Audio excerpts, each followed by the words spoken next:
Youngsters भी cafe start करते हैं, वो नॉलेज के बिना अगर कैफे इंडस्ट्री में एंटर कर रहे हैं तो वो क्या होता है ना, थोड़े टाइम के अंदर वो कैफे शट डाउन पोजीशंस पे आ जाता है। सो हाय, मेरा नाम है Gaurav Verma, I am young entrepreneur. यहाँ हम आपको मिलवाते हैं अपनी अपनी फील्ड की सक्सेसफुल एंटरप्रेन्योर्स। ये कोई स्टूडियो नहीं, ये है माइक ऑन व्हील्स। हाँ जी, कैसे हैं आप सभी लोग? Welcome to our second episode of Mic on Wheels. तो हम आ चुके हैं सेकंड एपिसोड की तरफ। थैंक यू सो मच सबसे पहले मेरी फर्स्ट एपिसोड को इतना प्यार देने के लिए। तो आज मैं सेकंड गेस्ट के साथ आज वापस आया हूँ, जो कि हैं Ayush Kalla. He is a cafe owner, Brewology के ओनर हैं, एक्टर रह चुके हैं और भी कई सारे प्रोफेशन जानेंगे उन्हीं के साथ। तो लेट्स वेलकम आयुष कल्ला। हमारे बीच आ चुके हैं मिस्टर आयुष। क्या हाल है मेरे भाई के हैं हमारे सेक्सी बाल, लंबे चौड़े। क्या बात है मेरे भाई, क्या हाल है आपके? एकदम बढ़िया। Thank you so much for coming bro. तो जैसा कि आपको पता है कि हमारा जो कॉन्सेप्ट, आपकी नजर में जो यूनिकनेस मैंने आपको कॉल पे बताया हो, तो कैसा लगा आपको सुन के? क्या लगा, मतलब क्या चीज है ये? यार देखो, सच बताओ ना गौरव भाई, बहुत ही एक्साइटिंग सी चीज है ये कि पॉडकास्ट कार के अंदर, मतलब यूनिक कंसेप्ट। तो ये गौरव भाई सोच सकता है। यही सुनना। Thank you so much. चलिए अपन ड्राइव की तरफ चलते हैं। एक बार भाई सीट बेल्ट लगा लें, सेफ्टी इज मस्ट। तो आयुष भाई, हम फाइनली पॉडकास्ट कर रहे हैं। जितनी अपनी बात हुई, हर बार हम लोग प्लान कर रहे थे कि यार करना है कुछ करना है। और मैंने यार लेट्स डू इट यार, इस बार करते ही है।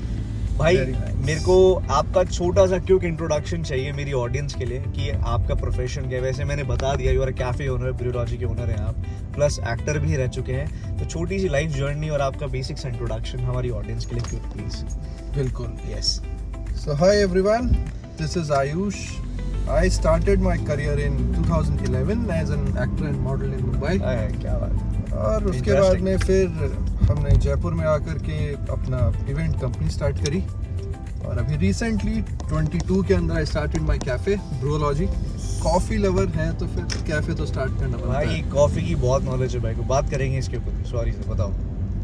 कैफे तो स्टार्ट करने का पहले से इच्छा थी, और बीइंग अ कॉफी लवर और गौरव भाई जैसा साथ लगा तो फिर तो कॉफी कैफे। ये भाई ना पूरा बटर मेरे लिए लेके आया आज।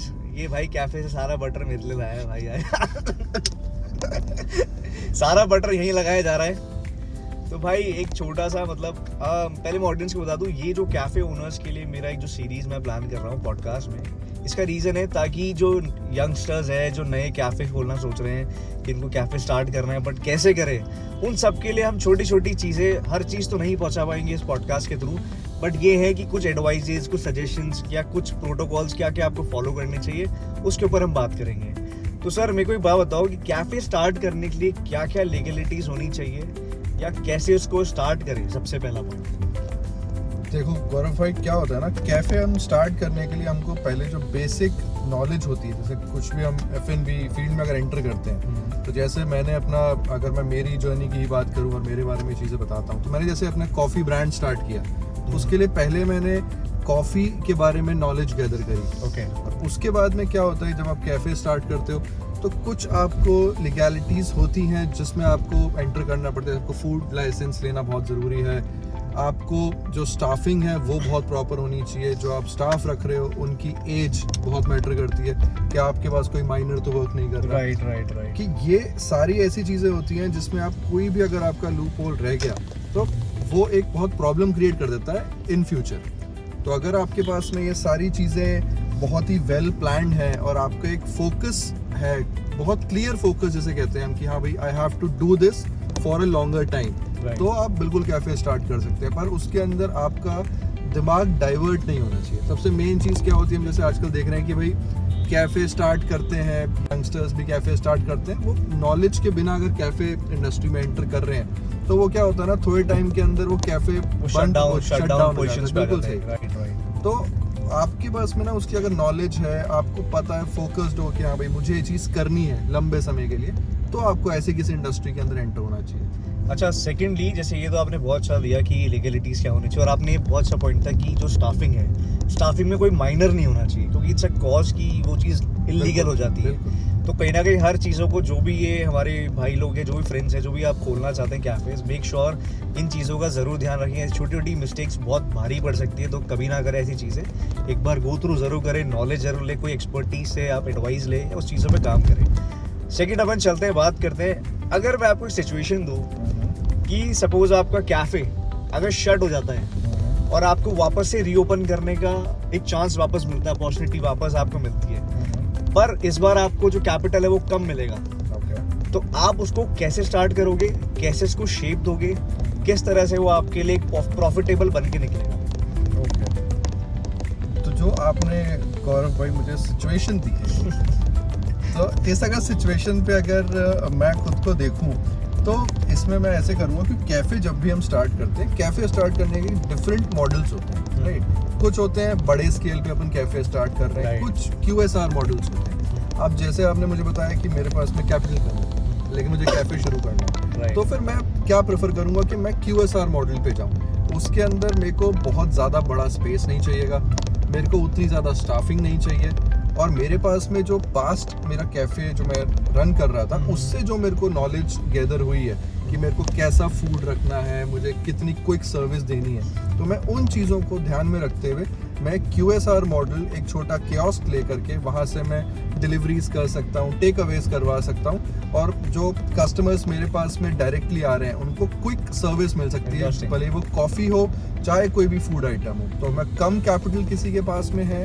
तो वो QSR मॉडल पे इस चीज़ को। सर मैं इंटरप्ट करूँगा थोड़ा सा, QSR क्या है बेसिकली, क्या ऑडियंस को बता सकते हो QSR मॉडल क्या है, किस तरह से वर्क करता है, किस तरह से वो स्टार्ट कर सकता है इस मॉडल के अंदर, वो थोड़ा सा क्विक बता दो आप थोड़ा। बिल्कुल। तो QSR मॉडल बेसिकली होता है आपके क्विक सर्विस रेस्टोरेंट्स। उसमें होता क्या है, आपके छोटे कियोस्क होते हैं जिसके अंदर आपकी ज़्यादा सिटिंग नहीं होती है।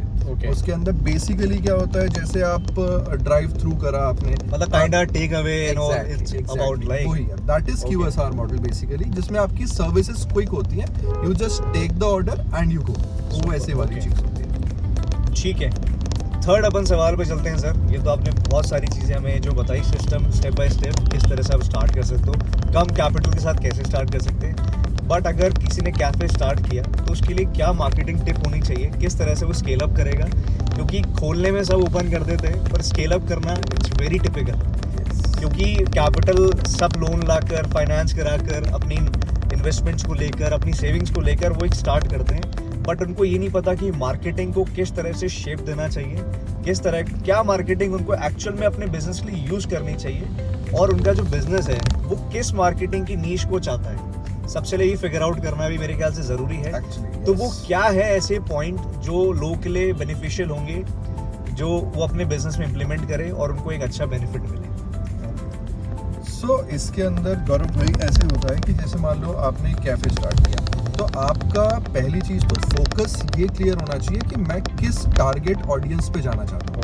सही, अगर आप जैसे अभी आप देखोगे तो जो अपना यूथ है और जो थोड़े से मिडिल एज के लोग भी हैं, वो क्या कर रहे हैं ना, पहले सारे लोग टुवर्ड्स टी मोटिवेटेड थे कि यार उनको चाय चाहिए, पर आजकल क्या हो रहा है ना, लोग ड्रिफ्ट कर रहे हैं टुवर्ड्स कॉफ़ी मोर।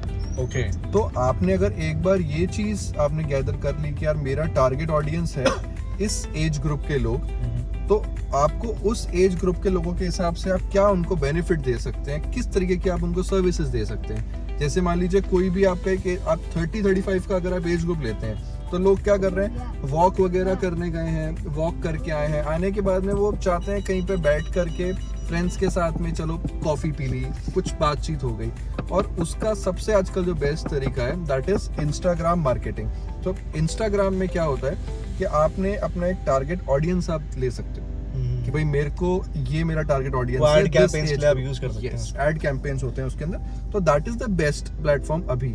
उस पे आप अपनी रील्स पोस्ट कर रहे हो, तो उन सारी चीजों से आपका जो मार्केटिंग है वो सबसे स्ट्रॉन्ग इस टाइम पे दैट्स इंस्टाग्राम, जो सबसे ज्यादा। ओके, अच्छा, एक ये तो हो गए हमारे टिपिकल फाइनेंस रिलेटेड और बिजनेस रिलेटेड क्वेश्चंस, बट एक कॉफी लवर के लिए, जैसा आपने स्टार्ट में भी कहा कि आप कॉफी लवर हैं, और मैंने कई बार देखा है जब मैं आपसे मिलता हूँ तो आपकी कॉफी आपके साथ पहले होती है, तो वो एक क्या रीजन है उसके पीछे, क्या एक कॉफी ने आपको वो स्पार्क दिया हुआ है जिसके through you are a coffee lover आप, क्योंकि मेरे साथ हमारी ऑडियंस में ऐसे काफ़ी सारे होंगे जो कॉफ़ी लवर्स हैं, मैं भी कॉफ़ी लवर हूँ, बट आप जिस लेवल पे हो वो is a next level, right?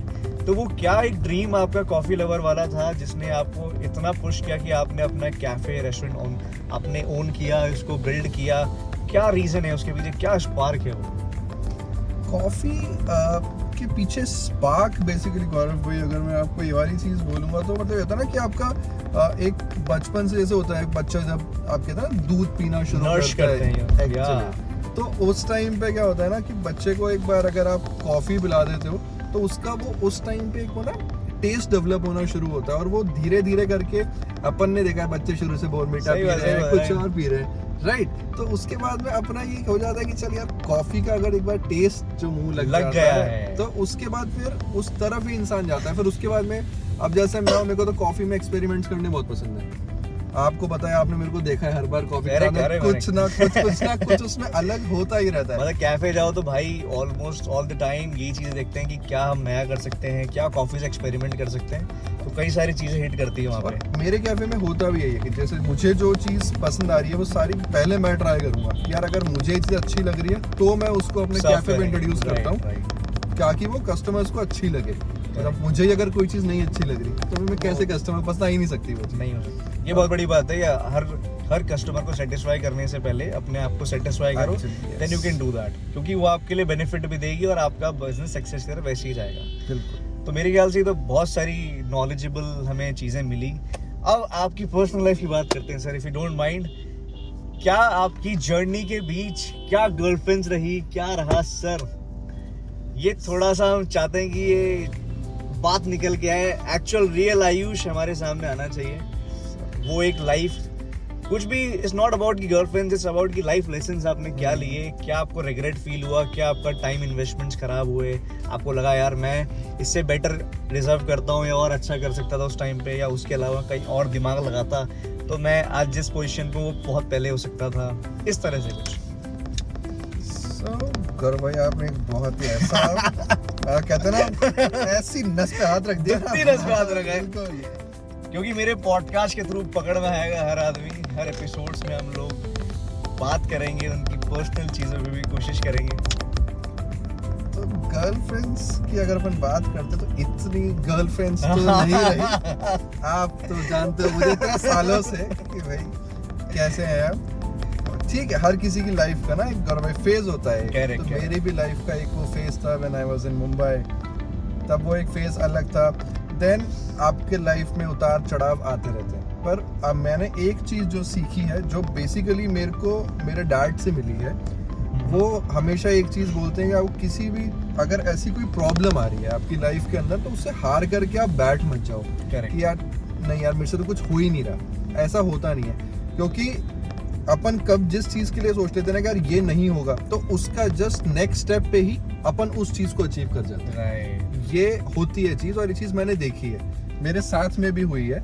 मैं जब मुंबई से जयपुर आया था, आने के बाद में मैं ऐसा था कि यार अब मुझे क्या करना है, तो सडनली डैड से मेरी ऐसी बात हो रही थी एक दिन, तो बात होते होते अब क्रिएटिव चीज़ें करने का शौक है, आपको पता है। तो उस क्रिएटिव चीज़ों के अंदर अपन ने इवेंट कंपनी स्टार्ट करी, अच्छी चल रही है, अब कॉफ़ी लवर हैं ही।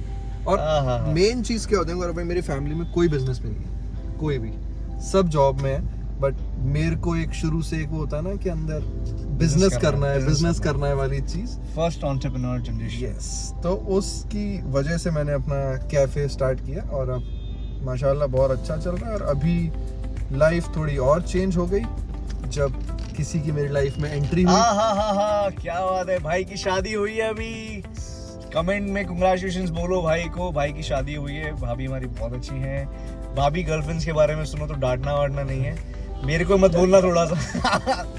भाभी बोलेगी आपको मैं बताती हूँ। नहीं, वो एक होता है ना आपकी लाइफ का एक कुछ चेंज फेज जो आता है, मतलब किसी का आपकी लाइफ में एंटर करने से जो आपकी लाइफ में चेंज प्रॉस्पेरिटीज आती है, सक्सेस आती है। तो she is that one person जिसके मेरी लाइफ में एंटर करने के बाद में ना एक होता है ना कि आप एक ऐसा मोटिवेशन आ जाता है कि यार अब तो चीजें रुकनी ही नहीं, अब तो मतलब लाइफ विल गो स्मूथ और ग्रो होगी ही होगी। Very nice. तो शी इज दैट गर्ल, तो I am so blessed to have her in my life. Grateful. अच्छा एक चीज की जैसे रिलेशनशिप पे आपने इतनी बात करी, कोई ऐसी एडवाइस जो हर कपल को आपको देना चाहिए? उनको लगता है कि जो आजकल इसमें ना डिस्प्यूट्स हो रहे हैं, इतनी चीज़ें हो रही है, क्या एक ऐसा स्टेटमेंट है जो हर एक कपल के लिए होना चाहिए आपकी तरफ से?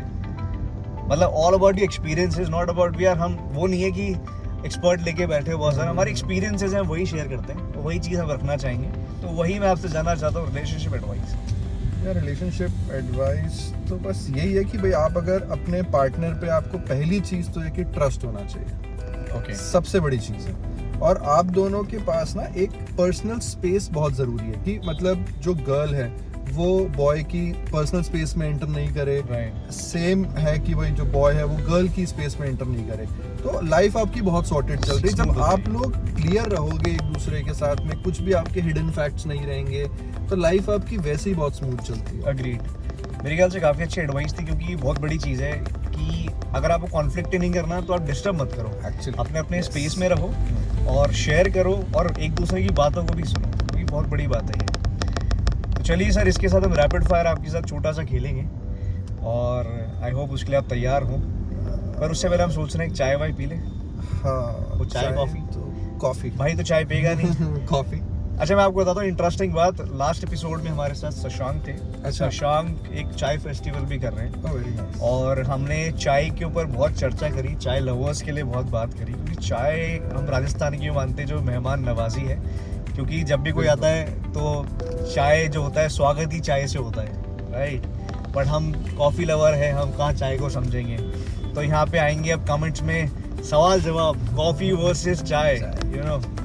तो ये इट्स जोक्स अपार्ट, बट एक होता है ना सबका अलग अलग टेस्ट है, प्रेफरेंसेस है, तो उसी तरह से हम चाय की बहुत बातें करी हमने उस दिन, और आज कॉफ़ी की मैं इतनी बातें देख पा रहा हूँ, तो इट्स वेरी नाइस। चलिए भाई, जैसा कि मैंने कहा था रैपिड फायर की बात हम कर रहे हैं, उसमें मैं कुछ सवाल मेरे पास स्क्रीन पर है, तो आपको क्विक आंसर्स देने। ये रैपिड फायर है ही ऐसी चीज़, आपको सोच समझ के बोलना है पर क्विक भी करना है, उसको ध्यान रखना। पहले 3 महीने प्रॉफिट या लॉस? लॉस। सबसे ज्यादा पैसा कहाँ बर्बाद किया, इंटीरियर में कि मार्केटिंग? इंटीरियर। सच बोलना, कैफे खोलना गलती लगती है आज आपको, क्या लगता है अच्छा डिसीजन था कैफे खोलना? अच्छा डिसीजन। श्योर? यस। अच्छा सबसे बड़ा हेडेक, स्टाफ या rent? Staff, any day. Staff, I sure? Yes. Done. अच्छा टेस्ट ज़्यादा जरूरी है, ब्रांड नेम जरूरी है? टेस्ट। टेस्ट। यस। ओके। अच्छा कैफे इजी बिजनेस है, क्या ये सच है या झूठ है? झूठ, बहुत बड़ा झूठ। झूठ है ये? यस। ओके। जैसा कि अपना रैपिड फायर राउंड बहुत ही क्विक गया और मेरे ख्याल से लोगों ने रिलेटेबल भी लिया होगा इस चीज़ों को, उन पॉइंट्स को जो आपने बोला कैफे के लिए, तो लोगों को समझ में आया होगा इस चीज़ के ऊपर। चलिए थैंक यू आयुष भाई, बहुत अच्छा पॉडकास्ट का हमारा सेशन रहा आज का। और मैं एक छोटा सा लास्ट आपसे सवाल है मेरा, कि कोई ऐसी एक टिप जो हर यंगस्टर्स, हर जेनजी, हर एक बिजनेस ओनर्स के लिए या यंग एंटरप्रेन्योर्स के लिए जो कैफ़े बिजनेस स्टार्ट करना चाहते हैं, उनके लिए बेस्ट एडवाइस कि उनको करना चाहिए या नहीं करना चाहिए, पहला पॉइंट, या अगर वो कर रहे हैं तो किस किस चीज़ों का ध्यान रखें? करना चाहिए, अगर वो चाहते हैं कि हमें बिजनेस में एंटर करना चाहिए, लेकिन मैं सिर्फ एक चीज़ हमेशा जो मैं खुद भी अमल करता हूँ और मैं ये चीज़ बोलूँगा भी, कि आप किसी भी चीज़ में एंटर करो उसकी फुल नॉलेज लेने के बाद एंटर करो, क्योंकि हमेशा कहते हैं कि half knowledge is more dangerous. Right. आधी नॉलेज लेकर के आप किसी बिजनेस में एंटर मत करो, पूरी नॉलेज लो, बिजनेस में एंटर करो और फुल डेडिकेशन, फुल अपना टाइम, कमिटमेंट सब उस बिजनेस को दो, तो आप डेफिनेटली उस बिजनेस में ग्रो कर सकते हैं। राइट। चलिए सर, ये तो हो गया एक अच्छा सा आपने सुझाव। अब आप वैसे ही अगर कुछ शेयर करना चाहते हो तो आप कर सकते हो, ये आपके लिए कि नो एक फ्री जोन है आपके लिए। हमारे माइक ऑन व्हील्स के आप उसके बारे में कुछ कह सकते हैं, आपको कैसा लगा हमारे साथ, एक्सपीरियंस कैसा रहा आपका इस पॉडकास्ट के ऊपर, आपको क्या रिलेवेंट क्वेश्चंस लगे, इस तरह से आप हमारे लिए बात कर सकते हैं। Podcast Mic on Wheels genuinely मैं बोलूँगा एक बहुत ही एक अमेजिंग सा कंसेप्ट लगा मुझे, क्योंकि हम नॉर्मली क्या देखते हैं ना कि यार स्टूडियो में बैठे हैं, वही एक बोरिंग सी चीज़, स्टूडियो बैठे हैं, सामने माइक लगे हुए हैं, क्वेश्चन आंसर्स चल रहे हैं, but this is something unique कि आप एक बहुत ही और गौरव भाई की मैं खासियत बताता हूँ आपको दोस्तों, इतने फ्रेंडली है ना ये, और a genuine a gem of a person, जिनके साथ में पॉडकास्ट अभी जो हमने शूट किया, मुझे लगा ही नहीं कि वो कुछ हम पॉडकास्ट शूट कर रहे हैं। It was just a conversation, जो हमारी मस्ती में कन्वर्सेशन चल रही है, और वही हमारा एक जो कन्वर्सेशन है इतनी ज़्यादा इंफॉर्मेटिव हो गई कि हम अच्छे तरीके से कैफ़े के बारे में, कॉफ़ी के बारे में बात कर पाए। एग्जैक्टली ये सारी चीज़ें पॉसिबल हुई हैं क्योंकि गौरव भाई इज़ द होस्ट जो ये चीज़ को इनिशिएट करके कर रहे हैं। Thank you, thank you. ये एक बहुत बड़ा एक इनका कमिटमेंट है, और इतने डेडिकेटेड बंदे हैं। मैं आपको इनके बारे में एक और चीज़ बताऊंगा, इनका जो बेस्ट चीज़ मुझे लगती है, जिसकी वजह से मैं इनकी तरफ इतना ज़्यादा हमेशा खिंचा हुआ रहता हूँ ना कि यार गौरव भाई ये चीज़ बोल रहे हैं तो करनी है, क्योंकि बंदे की सोच एक तो डिफरेंट, कि भाई कुछ हट के आउट ऑफ द बॉक्स जिसको हम बोलते हैं, ये हमेशा आउट ऑफ द बॉक्स जा करके चीज़ को करते हैं। और जब उस चीज़ को एक बार इन्होंने उठा लिया, जैसे इन्होंने मिस्टर मिस पिंक सिटी, इतने साल हो चुके हैं मिस्टर मिस पिंक सिटी को, मैं तब से इनके साथ जुड़ा हुआ हूँ। इतने मैंने देख लिए ब्यूटी पेजेंट्स होते हैं और भी जो चलते हैं ऐसे वाले शोज, वो कुछ साल भर 2 साल उन्होंने करे और बंद हो जाते हैं। लेकिन गौरव का वो कमिटमेंट है, वो डेडिकेशन है कि ये लगे हुए हैं कि भाई मुझे मिस्टर पिंक सिटी को तो अलग लेवल की हाइट्स पे लेके जाना है और सालों ही सालों करना है। We have done 9 seasons. 9 season, amazing. मतलब Milestones. गाइस, इस चीज़ के लिए तो जेन्युइनली कमेंट सेक्शन में बहुत सारे कंग्रेचुलेशंस आने चाहिए गौरव भाई के लिए, कि आगे और भी पिंक सिटी के सीजन्स करें और इनको और अच्छा रिस्पॉन्स मिले। सो 100%. हैट्स ऑफ गौरव भाई for your dedication, for thank you so much. Each and Thank you, everything मेरे व्हिच भाई. You are Thank you, doing. thank you. चलिए पॉडकास्ट को एंड करने का समय आ चुका है। सबसे पहले हम थैंक यू करना चाहेंगे हमारे, थैंक यू मेरे भाई for coming in my podcast Mic on Wheels के अंदर, और इतने अच्छे काइंड वर्ड्स और इतना प्यार दिखाने के लिए थैंक यू सो मच। और ऐसे ही मैं चाहूँगा जितने हमारे सब्सक्राइबर्स हैं, जितने फ्रेंड्स एंड फैमिली है जो कनेक्टेड है हमारी पॉडकास्ट के पेजेस पे, हमारी इंस्टाग्राम प्लेटफॉर्म्स पे, ऐसे ही प्यार देते रहे, सब्सक्राइब करें चैनल को। नए नए गेस्ट ऐसे आते रहेंगे। अच्छा, नेक्स्ट जो गेस्ट आएगा मैं बता दूँ आपको, वो है मैजिशियन। मैजिक शो के बारे में हम लोग कुछ ना कुछ हाईलाइट करेंगे चीज़ें। Thank you so much. ये कोई स्टूडियो नहीं है, ये है Mic on Wheels. See you in next episode. Thank you so much.